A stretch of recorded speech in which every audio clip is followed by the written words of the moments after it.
Hello, comic book people and collectors, everything cool. My name is Stefan, Fat Comic Book Dude, and today I'm doing a video on the top 25 books I've read in 2025.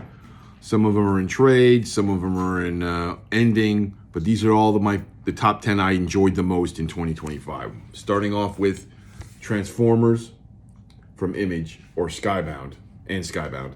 I really enjoyed this series. I picked up the first trade by Daniel Warren Johnson, and I enjoyed it. I picked up volumes 2 and 3, enjoyed it, and then when we were going to switch, when Kirkman was going to take over, I started collecting the single issues. So, and I love Dan Morrow's art. Really great book. I enjoy it very much. Next up, from Marvel, I have Captain America by Chip Zdarsky. Another great writer. I like how he's taking us back to Captain America's first steps out of the ice, and we're seeing things that we could have seen before when he got out, and how he wanted to restart his life and the direction he wanted to go. Really great series. I'm enjoying it very, very much. Next up, from DC, Absolute Wonder Woman. I have it here in the foil. It's Jim Lee art. I love how it's just great how they figured out how to reboot this character that we've known for so long. I mean, she didn't grow up on Themyscira. She grew up in hell. She became a witch, along with warrior skills. Everything is fresh again. Everything is new. And I'm really enjoying it. And now they're going to do the first crossover, which is coming up in the issue 15. She's meeting Absolute Batman. I hope that's the start of something where they're all going to meet. But really enjoying the series. They're killing it there. Next up, I have from Image and Ghost Machine, Rook Exodus #1. I believe this is my favorite independent book. Well, one of them favorite independent book. I'll show you the really favorite one later on. But just Jeff Johns and Jason Fabok's artwork. His artwork is breathtaking. It's incredible. You open it up, it's like storybook or cinematic. You know, you're watching it in an IMAX. That's how great the art is. And Jeff Johns doing the writing, he writes this great tale of how people are evacuating Earth to go to this new planet, but this new planet's falling apart, and everyone's left except these people called the Wardens, and they have these masks that they control certain animals with, and they're decided no one's coming back for them, so they got to save the planet. So it's freaking great. I love it. I mean, I have no words. I enjoy it. All right, back to Marvel. I have Fantastic Four, the current series by Ryan North. Love it. Just love it. Him and Ramos, who does the art. I loved him since he did the X-Men art. He did Amazing Spider-Man. I love him on here, and I love how all the characters are coming alive in it. Really great. I love how they mix it in with the families and the kids. Really great. I'm enjoying it. Next up, from Image, Bug Wars by Jason Aaron. Originally, I wasn't sure if I was going to pick this series up, but then I saw people reviewing it, saying how great it is, and I'm like, eh. Then I finally picked it up one day when I blew some money at another comic shop, and wow, factor number 10. This is awesome. I'm enjoying his story so much. Hopefully Jason Aaron will come back. And sorry, that was my dog. And it's really great. There's a one-shot coming out soon. I'm definitely going to pick it up. If you haven't read it, the trade is out. Pick it up. You will not be disappointed.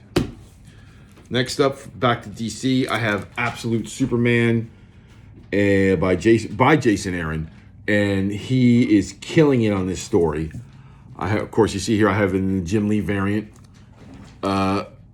What's to say? He comes to how they changed this character around was really great. He comes to the Earth not as a baby, but as an adult or in his 20s, and he's more Kryptonian than he is Earthling, and he takes all the problems that happened on Krypton are happening here on Earth, and he's not going to let that happen. He's not going to let the little guy happen. The same thing that happened to his parents, he's not going to let that happen to other people. And you go from there, and the main villain is Ra's al Ghul, and he is nasty, most nastiest villain I've ever seen.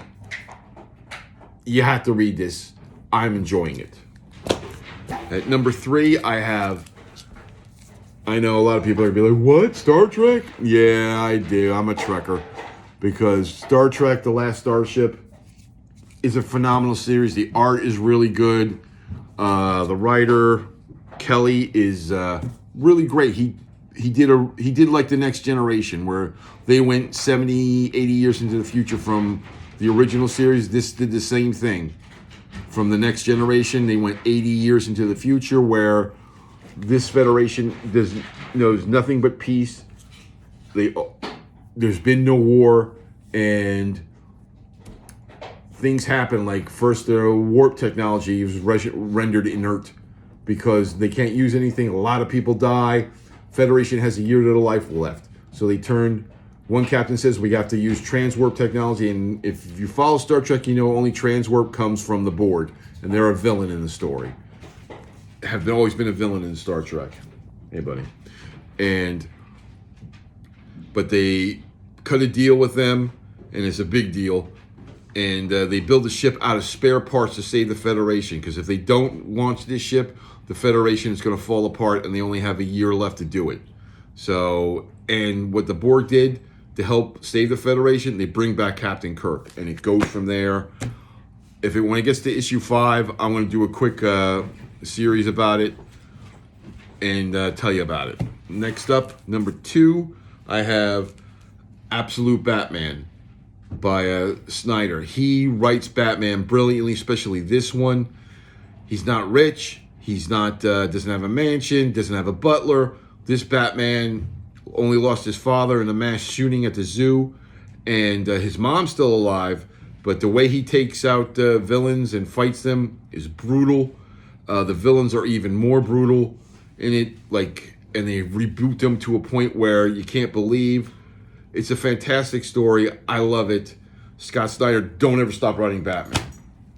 And finally, we're at my number 1. Ultimate Spider-Man. Yeah, I know it's ending, but Jonathan Hickman made me a Spider-Man nut. I mean, when I read the first issue of this, I had to collect everything Spider-Man now. That's how great it was. And you can see here in this story, have a good day at work. All right. This Spider-Man gets his powers when he's an adult. He's married. He has 2 kids. And it goes from there. He still has great power, great responsibility. Only his uncle's alive, but his aunt is dead. And it's not a world that we like very much because it's run by villains. And it's just fantastic. The Kraven Hunt, which was only 2 issues, was probably my favorite story. But you got to read this.